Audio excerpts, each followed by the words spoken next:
दोस्तों, आज का वीडियो हिंदी में ताकि ये वाइडर ऑडियंस को जाए। सुप्रीम कोर्ट की पिछले 2 महीनों में 4 जजमेंट्स आए रिगार्डिंग इनपुट टैक्स क्रेडिट और 70 to 74 which is also linked with input tax credit. First was Safecon from Allahabad high court. उसमें सुप्रीम कोर्ट ने बोला कि अगर डीलर के पास क्लिंचिंग एविडेंस है कि उसने माल खरीदा, उसके माल रिसीव किया और 62 की सारी कंडीशन सेटिस्फाई करता है तो उसको इनपुट टैक्स क्रेडिट मिलना चाहिए। लेकिन वो एसएलपी को सिविल अपील में कन्वर्ट नहीं किया गया था, इसलिए it was dismissed as threshold. लेकिन ऑब्जर्वेशन बड़ी स्ट्रांग थी। उसमें हमारा वीडियो है हमारे डीजीएसटी के यूट्यूब चैनल पर। उसके बाद एक और जजमेंट आई by the DB bench of honourable justice Pardiwala and justice Chandran ji. Infra में मेरा लंबा वीडियो है, वो आप देख सकते हैं। उसमें काफी कुछ 2 वीडियो बनाए गए उसके। जीआर इंफ्रा में सुप्रीम कोर्ट ने बेसिकली बोला कि अगर आपको सेक्शन 74 इन्वोक करना है तो उसको मैकेनिकली आप नहीं कर सकते। जो आपके फाउंडेशनल फैक्ट्स हैं वो शोकास नोटिस में अलॉन्ग विद एविडेंस देने होंगे कि टैक्स पेयर ने ये कैसे फ्रॉड किया। आप उस शोकास नोटिस को बाकी और पेपर से आप जस्टिफाई नहीं कर सकते बाय फाइलिंग काउंटर एफिडेविट, जहां सुप्रीम कोर्ट ने काउंटर एफिडेविट को देखने को मना कर दिया। तो जीआर इंफ्रा ने एक बड़ा स्ट्रॉन्ग मैसेज दिया रेवेन्यू को कि भाई ये प्रिंसिपल है आपके, अगर आपको फाउंडेशनल फैक्ट्स आपके नोटिस पे नहीं है तो वो ऑर्डर कोई भी हाई कोर्ट सस्टेन नहीं करेगा। तो उन्होंने उसमें इसको ये कहा। इससे पहले आई भारतीय स्क्रैप। भारतीय स्क्रैप में तो उन्होंने कमाल किया। गुजरात हाई कोर्ट की without naming the judgement, that is Maruti Enterprises, उन्होंने उनको बोला कि 16(2)(c) में जो कंडीशंस हैं वो कॉन्स्टिट्यूशनली वैलिड हैं और उसका आप कुछ नहीं कर सकते और उसको हम डिस्टर्ब नहीं करना चाहते। उन्होंने गुजरात हाईकोर्ट की जजमेंट को एंडोर्स किया और बोला कि आपका जो सेक्शन 41 में आपका जो you can reavail the credit if supplier pays, तो वेयर इज द प्रॉब्लम?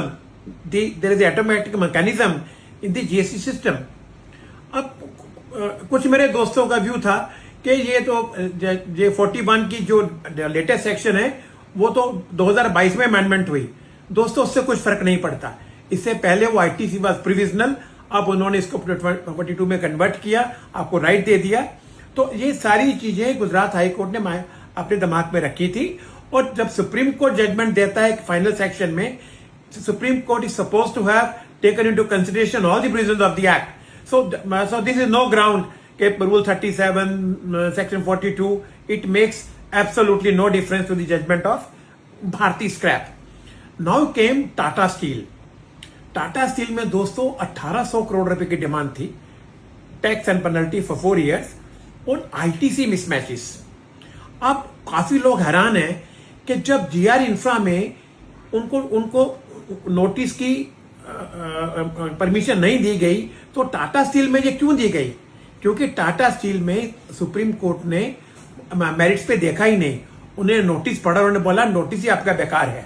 तो इसलिए उन्होंने एट द थ्रेशोल्ड उस नोटिस को क्वेश किया, ऑर्डर ओरिजिनल क्वेश किया। और ऐसे केसों में जनरली सुप्रीम कोर्ट एक अपॉर्चुनिटी देगा रेवेन्यू को कि अगर आपके पास मटेरियल है तो आप दोबारा शोकास नोटिस दीजिए। लेकिन उसमें भी उन्होंने जीआर इंफ्रा का रेशियो रीइंफोर्स किया। उन्होंने बोला कि जो आप कहना चाहते हैं कि फ्रॉड किया है वो फाउंडेशनल नोटिस पे लाना है सब कुछ आपको। दैट इज, अगर वो नहीं लाते हैं Tata Steel can go back to supreme court again कि now this is fresh notice.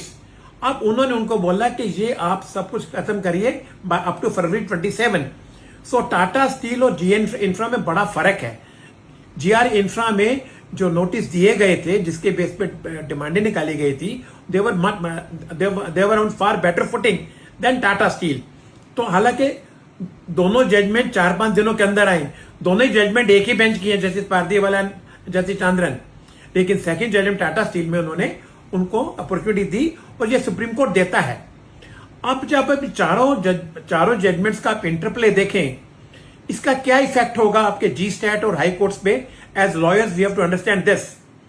अब 2-3 बातें क्लियर हैं कि 16(2)(c) वैलिड है, तो कोई भी हाई कोर्ट किसी भी ग्राउंड पर यह नहीं कह सकता कि 16(2)(c is not valid at article 141. So no high court has any role whatsoever, notwithstanding whatever arguments we do before them, because article 141 will bind them.